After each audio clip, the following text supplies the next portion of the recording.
I'm gonna tell you something I've never told anyone.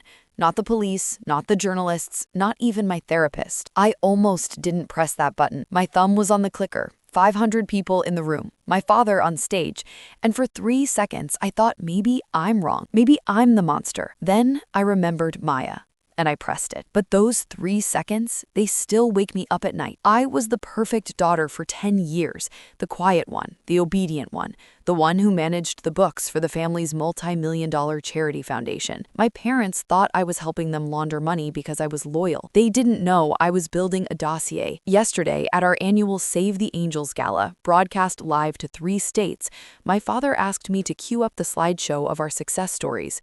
I did, but the screen behind him didn't show a new orphanage in Sudan. It showed a bank transfer of $450,000 to a Cayman Islands account labeled Mistress Hush Money. Tell me honestly, was this too cruel to do in front of 500 guests, or did they deserve every second of the humiliation? To understand why I blew up my own family, you have to understand the saintly Millers. That's us. My father, Pastor John, and my mother, Deborah. They are local celebrities. They run the Miller Grace Foundation. Growing up, our house felt less like a home and more like a PR firm. We had cameras everywhere, not for security, but for content. Smile, Sarah, we're filming the Thanksgiving prayer for the donors. If I didn't smile wide enough, I didn't get dinner. My brother Luke was the golden child, charismatic, handsome, and just as hollow as our parents. He drove a Range Rover at 16, paid for by the transportation fund of the charity. I was the scapegoat, or rather, the workhorse. I was good with numbers, quiet, plain, so they made me the CFO. I don't know if anyone else has parents who are angels in public and devils at home. Let me know in the comments.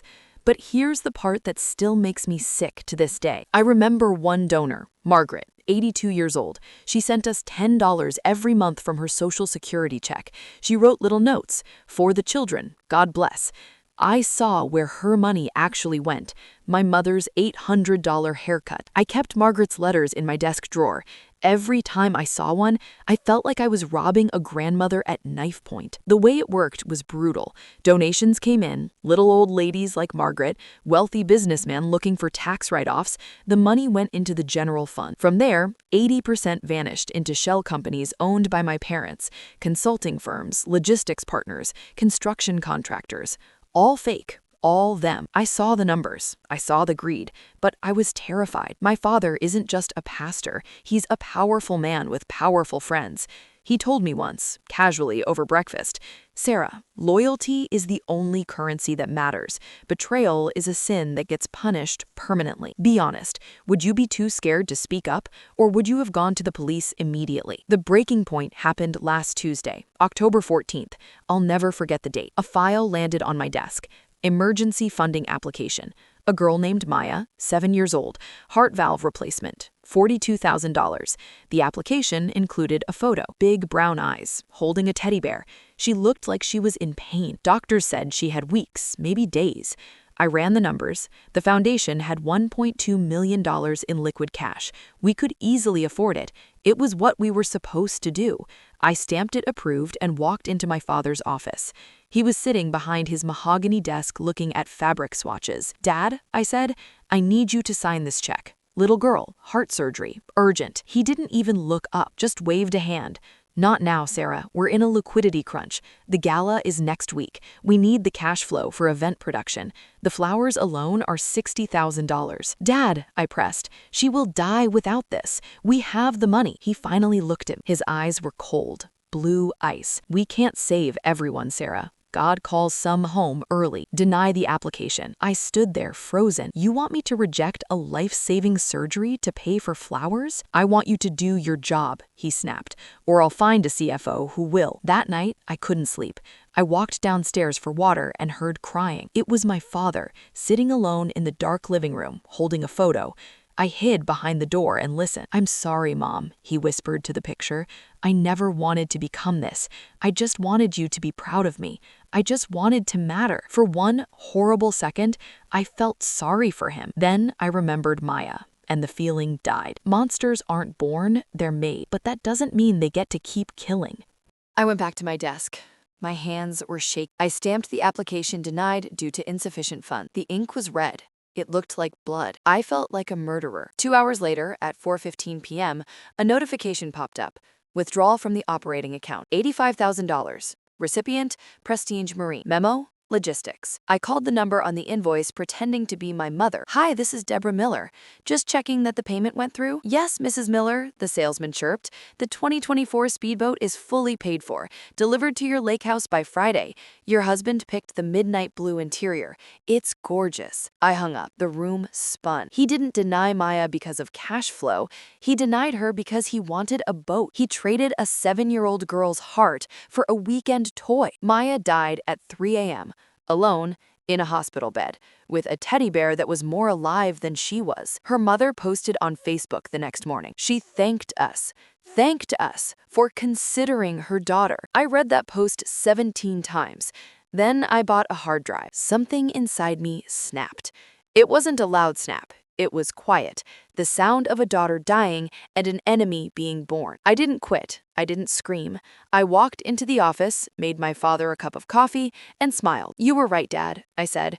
We have to focus on the gala. Good girl, he said, taking a sip. He had no idea I had just bought a 4-terabyte hard drive, and I was about to download 10 years of tax fraud, embezzlement, and moral rot.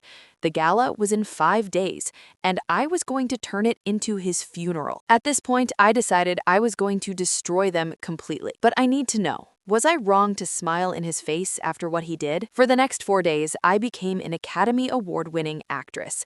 I fetched my mother's latte, proofread my father's sermons, and smiled as they discussed which private jet company to use for their mission trip to Fiji. They had no idea that every time I stayed late to organize the receipts, I was scanning 10 years of bank statements that would send them to federal prison. Tell me, could you look your parents in the eye and pretend to love them, knowing you were about to destroy their entire lives? There was one thing I couldn't copy to the hard drive: a photo. Me at 7 years old, sitting on my father's shoulders at Disneyland. He's laughing, I'm laughing. It was the last time I remember him being real. Before the foundation, before the money, before he became Pastor John instead of just Dad. I kept that photo in my wallet for 15 years. The night before the gala, I took it out, looked at it for a long time, then I burned it. I had to kill the daughter before I could become the executioner. Every object in that house had a body count. The TV, a kid's insulin fund. The antique vase, someone's chemo payment. I started calling them by their real names in my head. Not the Rolex, the kidney. Not the chandelier, the wheelchair. But the hardest part wasn't the objects. It was the prayer. Every night before dinner, my father would hold our hands, bow his head, and thank God for blessing this family with abundance. I held his hand. It was warm. It was the hand of a monster. Amen, I whispered, opening my eyes to see him cutting into a steak that cost more than Maya's medication. I honestly don't know how I didn't vomit on the table. Would you have the stomach for this? That night, I found something that made everything else look like shoplifting. Wednesday, 11:30 p.m. The house was asleep. I was in the home office, the blue light of the monitor illuminating my face. The hard drive was copying files. Slow. Agonizing. I started opening random folders, found one named Project St. Hope. On the website, St. Hope was our flagship orphanage in Kenya. We raised $3 million for it 3 years ago. Photos of happy children, a schoolhouse, a well. I clicked on the photo. The happy Kenyan kids, the well we built. Then I saw something that made my stomach drop. A tiny watermark in the corner. Getty Images, stock photo, $29.99. The orphanage we raised $3 million for, it never existed. But here's what destroyed me. The money didn't go to construction, it went to a company called Blue Horizon Developers. I Googled the address, P.O. Box in a strip mall in Nevada. The owner, L. Miller. Luke, my idiot brother. They weren't stealing for themselves. They were building him a $3 million trust fund. The orphanage was his inheritance. The orphans were literally paying for my brother's future. Sarah? I froze. The door creaked open. Luke. Silk pajamas, glass of milk. I slammed the laptop shut, my heart hammering. What are you doing? He asked, leaning against the doorframe. Bored, but his eyes were sharp. Just finalizing the slideshow for the gala, I stammered. Dad wants the transition music perfect. Luke laughed. Cruel. Dismissive. You try so hard, you know that? You think if you work 80 hours a week, Dad will finally buy you a Range Rover? He took a sip of milk. He won't. "You're the mule, Sarah. I'm the racehorse. Remember that." He turned and walked away. I let out a breath I didn't know I was holding. "You're right, Luke," I thought, pulling the USB drive out. "I am the mule. And I'm about to kick the stable down." The next morning, my father called me into his office. My blood went cold. "Sit down, Sarah." He was holding a piece of paper. I recognized it. The invoice from the hard drive I ordered. Amazon, 4 terabytes, delivered to my name. Care to explain why you need 4 terabytes of storage? My throat closed. This was it. 10 years of planning, gone. Photography, I heard myself say. I've been taking pictures of the gala prep for the donors, behind-the-scenes content. Mom suggested it. The longest 3 seconds of my life. Then he smiled. Smart girl. Make sure to get my good side. He handed me back the invoice. I walked out of his office on legs of water. That night, I threw up twice. Friday morning, the day of the gala, the house was chaos. Stylists, makeup artists, florists. My mother was screaming at a caterer because the napkins were eggshell, not ivory. "Sarah," she yelled, "where is the presentation? Tech team needs it now." "Right here, Mom," I said, holding up a sleek silver USB drive. The decoy. Smiling kids, graphs going up, pictures of Dad shaking hands with dignitaries. "Good," she snatched it from me. "Make sure you're backstage at 6 p.m. to run the clicker. I don't trust the sound guy." "I'll be there," I promised, but I had another drive in my pocket. A black one, a different PowerPoint. Slide 1, the St. Hope stock photos versus the Getty Images watermark. Slide 2, Maya's photo versus her death certificate versus the speedboat invoice. Slide 3, a video of my father joking about skimming the top on a private Zoom call. What I'm about to tell you, I've never admitted this publicly. My hands are shaking as I type this. 6 p.m., the grand ballroom of the Ritz-Carlton, chandeliers, ice sculptures, a string quartet playing hymns, 500 of the state's wealthiest people taking their seats, the mayor, 2 senators, my parents working the room, glowing. They looked untouchable. I slipped backstage to the AV booth. The tech guy, Kevin, looked up. "Hey, you're the daughter, right?" "Yeah," I smiled, pulse racing. "My mom made last-minute changes, few typos. Can we use this file instead?" I held out the black USB drive. Kevin shrugged. "Sure, as long as it's 16 by 9. "It is." He plugged it in. I watched the file load. Final presentation V2. "Want to test it?" "No," I said quickly. "We're live in 10. I know it by heart." I took the remote clicker. My hands were sweating. This was it. Once I pressed that button, no going back. Homeless, disowned, hated by half the community. But then I thought of Maya, the teddy bear, Margaret's $10 checks. "For the children, God bless." My father walked onto the stage. Spotlight hit him. Thunderous applause. "Welcome, brothers and sisters," he boomed, full of fake warmth. "Tonight we celebrate generosity." I stood in the shadows, thumb hovering over the button. "Let me show you what your love has built," he said, gesturing to the giant blank screen. I took a deep breath. "I need to know, would you have the courage to press that button, or would you freeze at the last second?" I pressed the button. The smiling orphans flickered and vanished from the 20-foot screen behind my father. For a second, black, silent.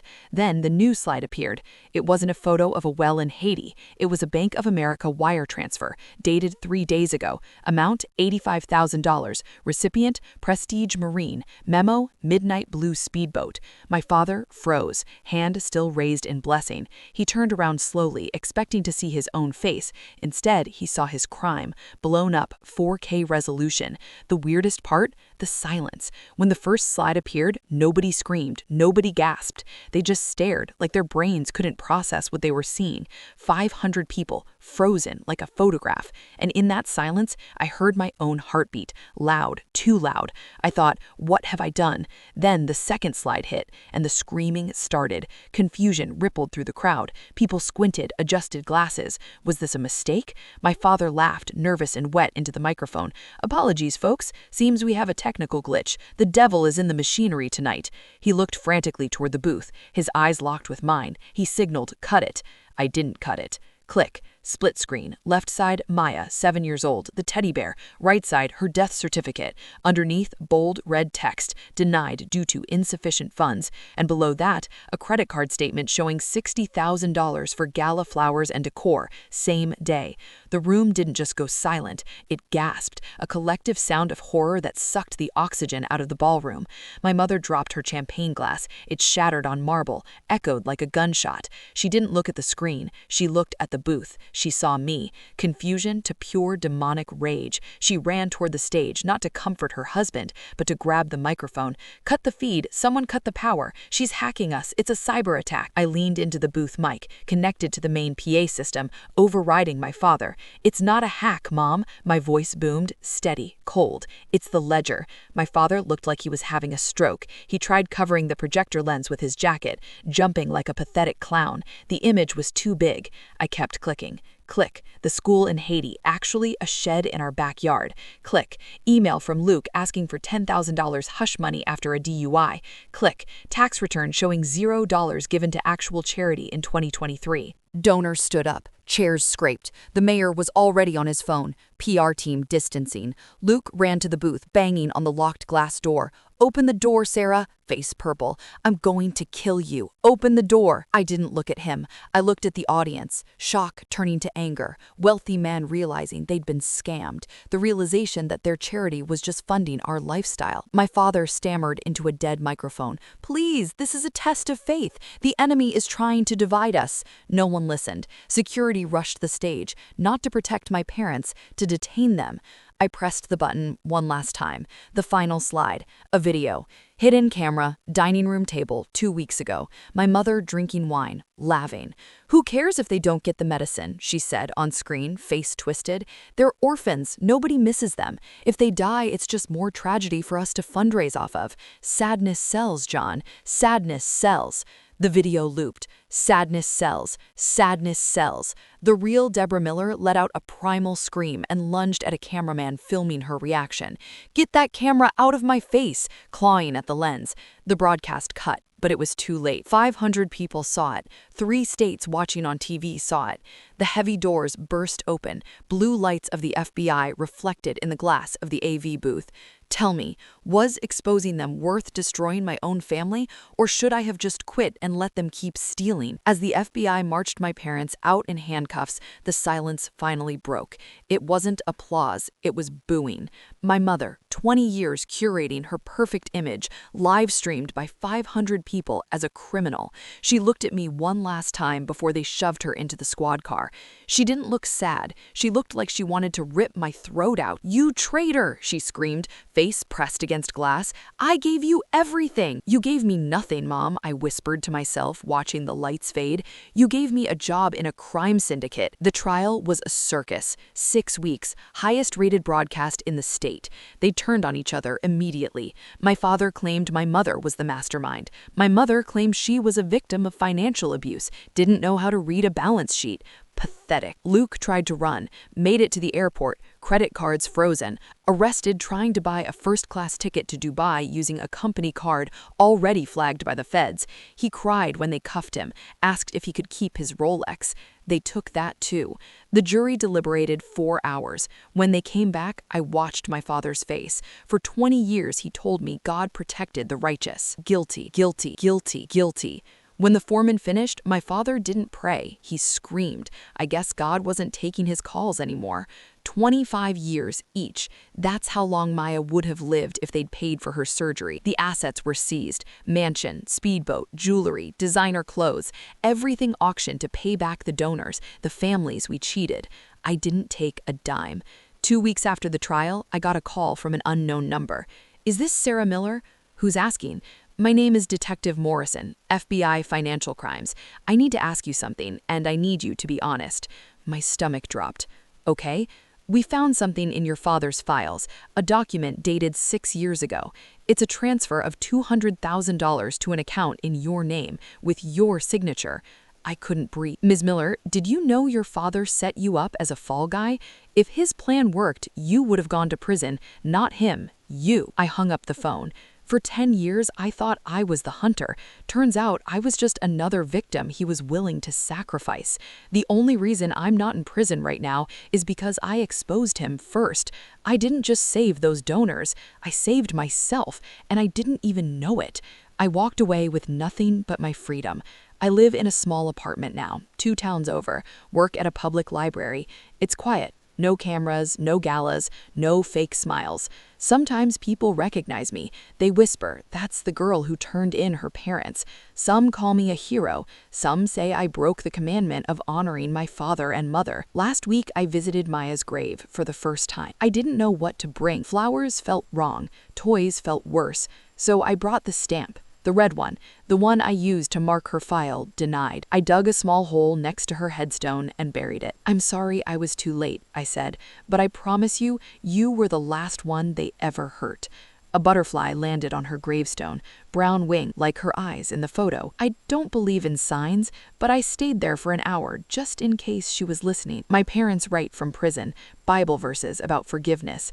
I don't write back, but every year on October 14th, I send $42,000 to a children's hospital, anonymous, in Maya's name. It doesn't bring her back. Nothing will. But maybe somewhere a little girl with brown eyes is holding a teddy bear right now, alive, because I finally learned what that money was supposed to do. Tell me, did I do the right thing? I still don't know, but I sleep now. For the first time in 10 years, I sleep.